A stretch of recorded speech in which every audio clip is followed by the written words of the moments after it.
माँ तारा और बामा खेपा का रिश्ता क्यों प्रसिद्ध है तारापीठ।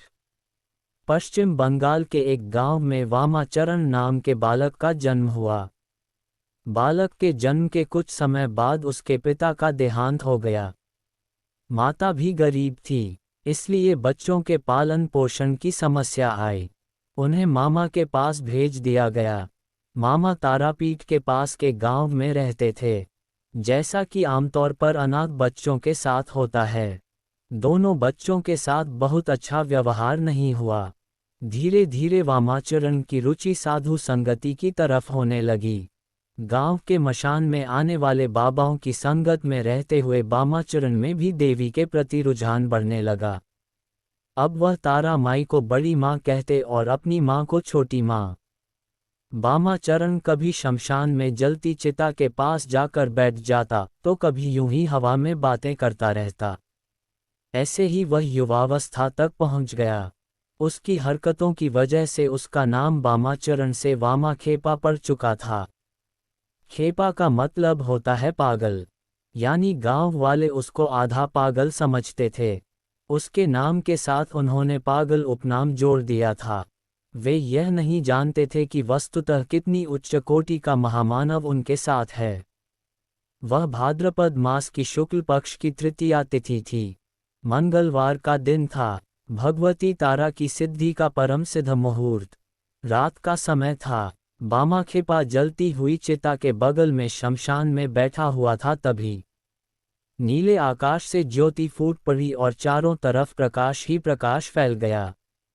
उसी प्रकाश में वामाचरण को माँ तारा के दर्शन हुए, कमर में बाघ की खाल पहने हुए, एक हाथ में कैंची लिए, एक हाथ में खोपड़ी लिए, एक हाथ में नीले कमल का पुष्प लिए, एक हाथ में खड्ग लिए हुए, महावर लगे सुंदर पैरों में पायल पहने, खुले हुए कमर तक बिखरे केश से युक्त, परम ब्रह्मांड की स्वामिनी, सौंदर्य की प्रतिमूर्ति, नीलवर्णी मंद मंद मुस्काती माँ तारा वामाखेपा के सामने खड़ी थी। वामाखेपा उस भव्य और सुंदर देवी को देखकर खुशी से भर गए। माता ने उसके सर पर हाथ फेरा और वामाखेपा वही समाधिस्थ हो गए। 3 दिन और 3 रात उसी समाधि की अवस्था में वे शमशान में रहे। 3 दिन के बाद उन्हें होश आया और होश आते ही वह मामा चिल्लाते हुए इधर उधर दौड़ने लगे। अब गांव वालों को पूरा यकीन हो गया कि बामा पूरा पागल हो गया है। बामा की यह स्थिति महीने भर रही। कुछ दिन बाद वहां की रानी जी को सपने में भगवती तारा ने दर्शन दिए और निर्देश दिया कि मसान के पास मेरे लिए मंदिर का निर्माण करो और बामा को पुजारी बनाओ। अगले दिन से मंदिर निर्माण का कार्य प्रारंभ हो गया। कुछ ही दिनों में मंदिर बनकर तैयार हो गया और बामा को मंदिर का पुजारी बना दिया गया। बामा बेहद खुश हो गए क्योंकि उनकी बड़ी माँ अब उनके साथ थी। रानी के द्वारा बनाया मंदिर अर्थात मोटे चढ़ावे की संभावना। अब ऐसे मंदिर में एक आधे पागल को पुजारी बनाना बहुत से पंडों को रास नहीं आया। वे वामाखेपा को निपटाने का मार्ग खोजते रहते थे। वामाखेपा की हरकतें अजीब अजीब हुआ करती थी। कई बार वह दिन भर पूजा करता, कई बार 2-3 दिन तक पूजा ही नहीं करता। कभी देवी को माला पहनाता, कभी खुद पहन लेता। इनमें से कोई भी क्रम पंडों के हिसाब से शास्त्रीय पूजन विधि से मैच नहीं खाता था। ये बात उनको खटक रही थी। फिर एक दिन ऐसा हुआ कि प्रसाद बना और प्रसाद बनने के बाद जब मंदिर में पहुंचा तो देवी को भोग लगाने से पहले वामाचरण के मन में विचार आया कि इसे चख कर देख लो कि यह माता के खाने के लायक है या नहीं। बस फिर क्या था, उन्होंने प्रसाद की थाली में हाथ डाला और चखने के लिए अपने मुंह में डाल लिया। चखने के बाद जब सही लगा तो बाकी प्रसाद उन्होंने माई को अर्पित कर दिया। इतना बड़ा अवसर पंडित कहाँ छोड़ते। उन्होंने बवाल मचा दिया कि देवी के प्रसाद को बामा ने खा लिया है, उसे जूठा कर दिया है, जूठा प्रसाद देवी को चढ़ा दिया है। अब देवी रुष्ट हो जाएगी, उसका प्रकोप सारे गांव को झेलना पड़ेगा। उसके बाद भीड़तंत्र का बोलबाला हुआ और गांव वालों ने मिलकर पंडों के साथ वामाचरण की कसकर पिटाई कर दी। उसे शमशान में ले जाकर फेंक दिया। मंदिर पर पंडों का कब्जा हो गया। उन्होंने शुद्धिकरण और तमाम प्रक्रियाएं की। उस दिन पूजन पंडों के अनुसार संपन्न हुआ। उधर बामाखेपा को होश आया तो वह माई पर गुस्सा हो गया। मैंने गलत क्या किया जो तूने मुझे पिटवा दिया? तुझे देने से पहले खाना स्वादिष्ट है या नहीं देख रहा था? इसमें मेरी गलती क्या थी? मैं तो तुम्हें स्वादिष्ट भोग लगाने का प्रयास कर रहा था और चाहता था कि तुझे अच्छे स्वाद का प्रसाद ही मिले। अगर स्वाद गड़बड़ होता तो उसे फेंक कर दूसरा बनवाता, लेकिन तूने बेवजह मुझे पिटवाया। जा, मैं अब तेरे पास नहीं आऊंगा। मसान घाट पर बैठकर बामाचरण ने माँ को सारी बातें सुना दी और वहां से उठकर चला गया जंगल की ओर। जंगल में जाकर एक गुफा में बैठ गया। ये स्थिति बिल्कुल वैसे ही थी जैसे अपनी माँ से रूठकर बच्चे किसी कोने में जाकर छुप जाते हैं। बामाचरण और तारा माई के बीच में माँ और बेटे जैसा रिश्ता था। ये रिश्ता बिल्कुल वैसा ही था जैसे एक अबोध शिशु और उसकी माँ के बीच में होता है। अपने शिशु की व्यथा तारा माई को सहन नहीं हुई। उसी रात रानी के स्वप्न में माई प्रकट हुई। क्रोधित माई ने रानी को फटकार लगाई, तेरे पंडों ने मेरे पुत्र को बुरी तरह से मारा है। मैं तेरा मंदिर छोड़कर जा रही हूँ। अब तुझे और तेरे राज्य को मेरा प्रकोप सहना पड़ेगा। अगर उससे बचना चाहती है तो कल के कल मेरे पुत्र को वापस लाकर मंदिर में पूजा का भार सौंप, वरना प्रतिफल भुगतने के लिए तैयार रह। एक तो तारा माई का रूप ऐसे ही भयानक है। क्रोधित अवस्था में तो सीधी सरल माता भी काली से कम नहीं दिखाई देती। क्रोधित माई का स्वरूप व्याख्या से परे था। रानी हड़बड़ा कर पलंग पर उठ बैठी। रानी के लिए रात बिताना भी मुश्किल हो गया। उसने सारी रात जाग कर बिताए। अगले दिन अपने सेवकों को दौड़ाया और मामले का पता लगाने के लिए कहा। जैसे ही पूरी जानकारी प्राप्त हुई रानी अपने लाव लश्कर के साथ मंदिर पहुंच गई। सारे पंडों को कसकर फटकार लगाए और मंदिर में प्रवेश से प्रतिबंधित कर दिया। अपने सेवकों को आदेश दिया कि जैसे भी हो बामाखेपा को ढूंढ कर लाओ। अब सारे सेवक चारों तरफ बामाखेपा की खोज में लग गए। एक सेवक को गुफा में बैठा हुआ बामाखेपा मिल गया।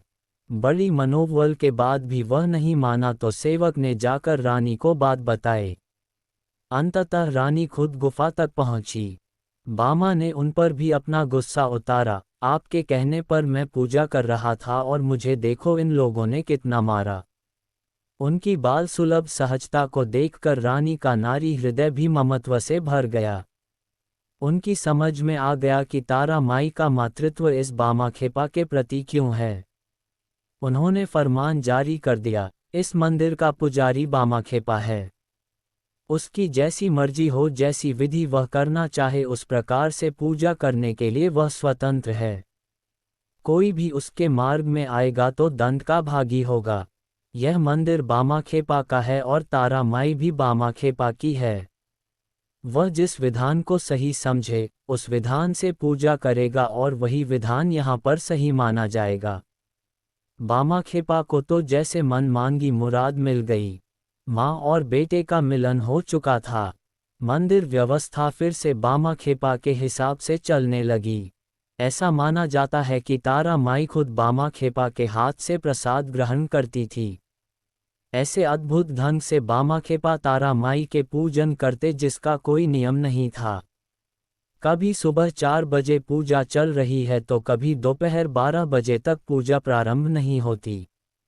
कभी रात भर पूजा चल रही है तो कभी पूरे दिन भर मंदिर की ओर बामाखेपा के दर्शन ही नहीं होते थे। उनकी पूजन विधि लोगों को पसंद नहीं थी, लेकिन उनके पास कोई उपाय नहीं था क्योंकि रानी का फरमान था। बामाखेपा अपनी मस्ती में जीते थे और लोग उन्हें नीचा दिखाने का रास्ता खोजते। एक दिन बामाखेपा की मां का निधन हो गया। नदी में बाढ़ थी। नदी के उस पार गांव था। बामा जिद पर अड़ गए, छोटी मां का दाह संस्कार बड़ी मां के पास वाले शमशान में किया जाएगा। गांव वाले बाढ़ वाली नदी को पार करने में जान का खतरा है ये जानते थे, लेकिन बामा को समझाना किसी के बस की बात नहीं। नाव वाले से बाबा ने देह को नदी के पार पहुंचाने की बात की। नाव वाले ने साफ इनकार कर दिया। बाबा ने नाव देने के लिए कहा। नाव वाला हाथ जोड़कर बोला, बाबा यही मेरे जीवन का सहारा है, अगर बाढ़ में ये बह गया तो मैं घर कैसे चलाऊंगा।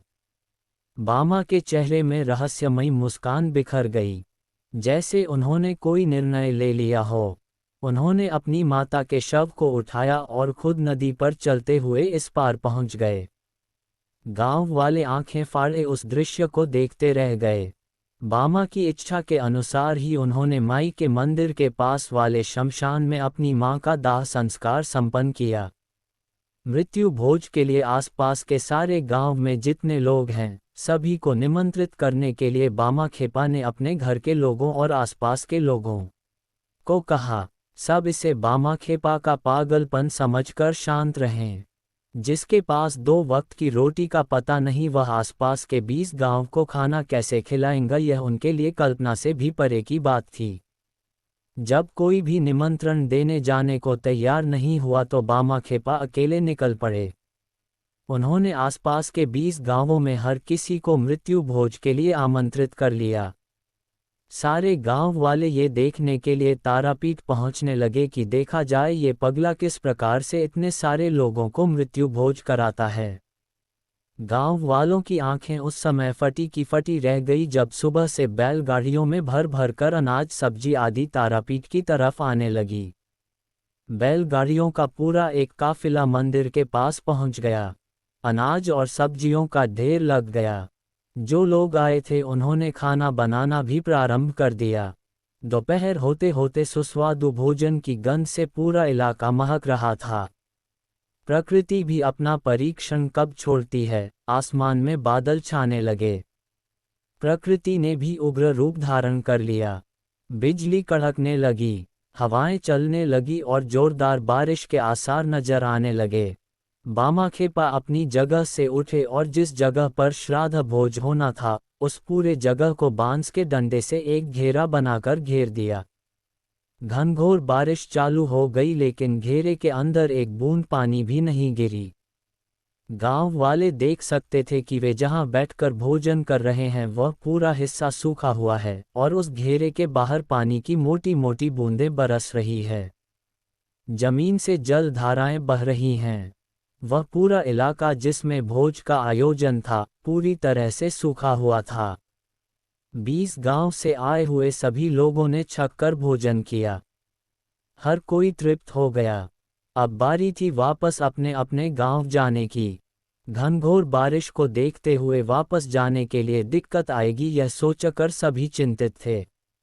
बामा खेपा ने माई के सामने अपना अनुरोध पेश किया और कुछ ही क्षणों में आसमान पूरी तरह से साफ हो गया और धूप खिल गई। सारे लोग बड़ी सहजता से अपने अपने गांव तक पहुंच गए। इस घटना के बाद बामा खेपा की अलौकिकता के बारे में लोगों को पता लगा। धीरे धीरे लोगों की भीड़ बामा खेपा की तारापीठ में बढ़ने लगी। कोई बीमार आता तो बामा खेपा उस पर हाथ फेर देते तो वह स्वस्थ हो जाता था। निसंतानों को संतान की प्राप्ति हो जाती और सभी आगंतुकों की इच्छा और मनोकामना तारापीठ में पूरी होने लगी। बामा खेपा कभी भी बिना चखे माई को भोजन नहीं कराते थे। माई स्वयं अपने हाथ से उनको भोजन खिलाती थी और उनके हाथों से भोजन ग्रहण करती थी। ऐसे अद्भुत महामानव बामा खेपा अपने अंत समय में माई की प्रतिमा में लीन हो गए। जय मां तारा।